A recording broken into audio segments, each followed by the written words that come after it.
Kia ora. Hello. Welcome back, friends. Last time we discussed medieval cities, we spoke about the rise of the city. Before we dive any further into the city and the rise of the middle class, let's talk about the life and material conditions of the people who lived in the cities themselves. Then we can pop back and talk about some good dry history, which I know a lot of you are just keen as mustard for. In this video, we'll be discussing the sanitation and health conditions of the medieval cities. This will be an opportunity to do a little myth busting while we're at it too, because nothing gets into my craw more than post-medieval nonsense about the lifestyles of medieval people. We have an idea that the medieval town and city was a place of being filthy and clotted with disease, the people's just as dirty as the muddy streets. Well, here we go. Get ready to have your mind blown. Sources are below as usual. Let's talk about baths. One of the most outrageous accusations of the medieval is they did not or were infrequent bathers. This may be true of our post-Renaissance or Victorian cousins who developed, let's say, puritanical sensibilities of nudity and odd ideas about disease transmission. The medieval person, however, had more in common with the Roman and their love of the bath. Paris had at least 26 bathhouses in 1292. While we jump over to the Holy Roman Empire, another century, we have 4 public baths in Mainz and 15 in Frankfurt on the Main. We are not discussing baths in homes, which if you were wealthy enough, your home would have had a bath.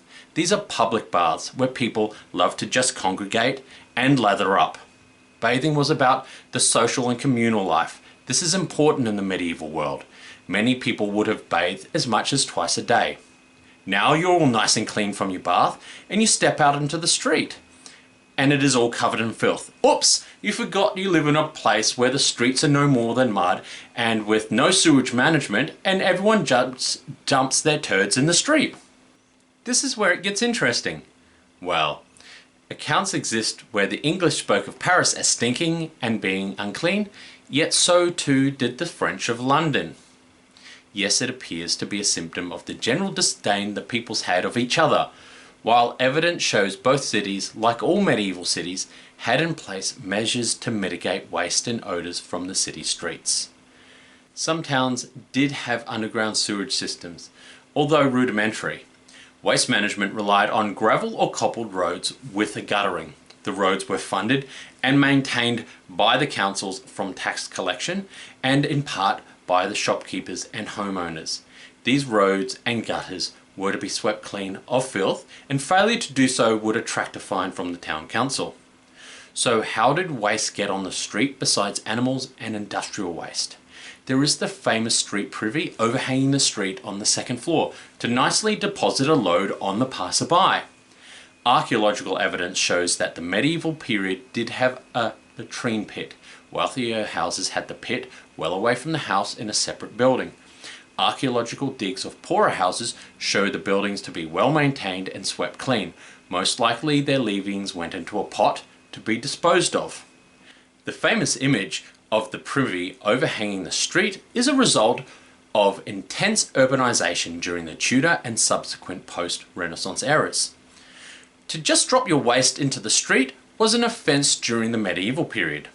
In London, in 1388, a law was passed for that so much dung and filth of garbage and entrails to be cast and put in ditches, rivers and other waters, so that the air there is grown greatly corrupt and infected, and so many intolerable diseases do daily happen, it is accorded and assented that the proclamation be made as well in the city of London as in other cities where it be needful that they who do cast and lay all such annoyances, dung, garbage, entrails and other odour in ditches, rivers, waters and other places shall cause them utterly be removed, avoided and carried away, every one on pain to pay a fine of £20. As a side note, I have to point out that waste to the medieval person had a value. Urine, blood, dung, scraps all had a commercial purpose. Your nightly emissions were collected by the night soil man. This would be sold to the tanners. It surprises me to see in what society such a valued commodity is just being dumped on the street.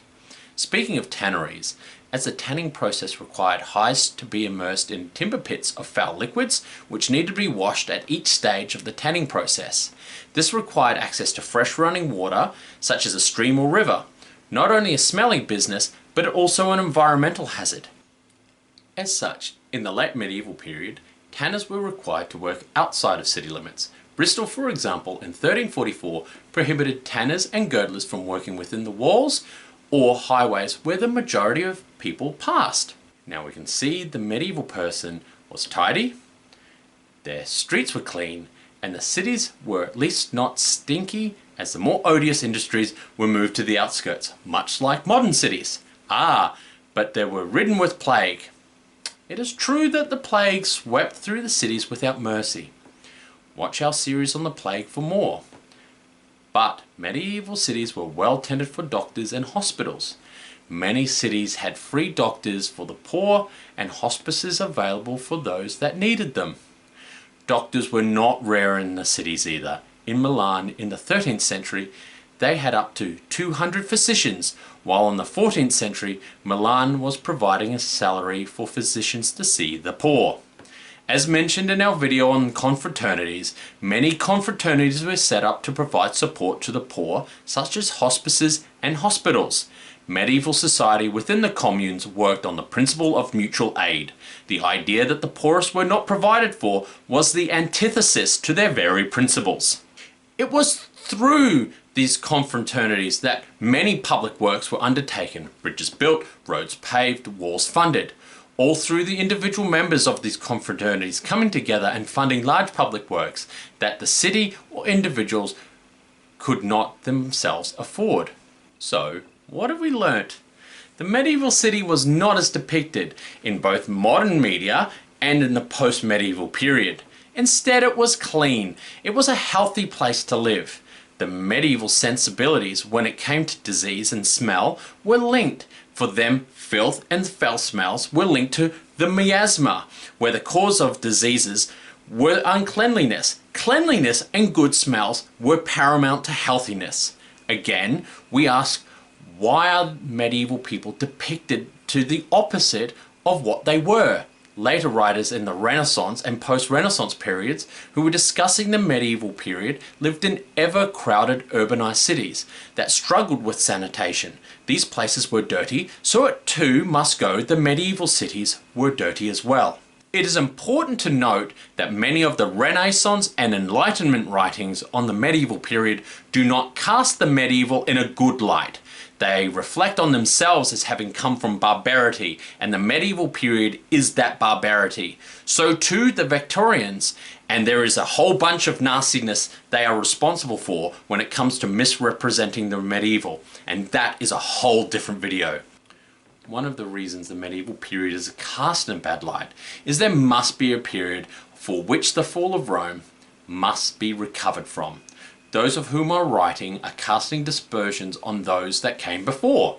This always falls on the medieval and the so-called Dark Ages. It is only the light of the Italian Renaissance and the reason of those that came after we can trust, since it was they who rediscovered the writings of ancient Rome or some such nonsense.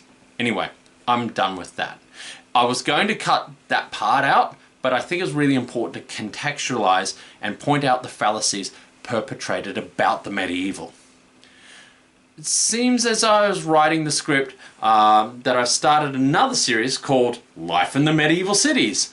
I have lots of talking points that could not be covered here, so that will be another playlist for these videos. I have so many irons in the fires. Oh well, never mind. Remember friends, that season 1 will be wrapping up soon. Our last video will be on the 22nd of December, then we'll take some few weeks off to make sure we get some much needed rest. Our plan is to be back on the 12th of January or thereabouts. Thanks for all the comments lately. All feedback has been awesome and we do our best to take it all on board.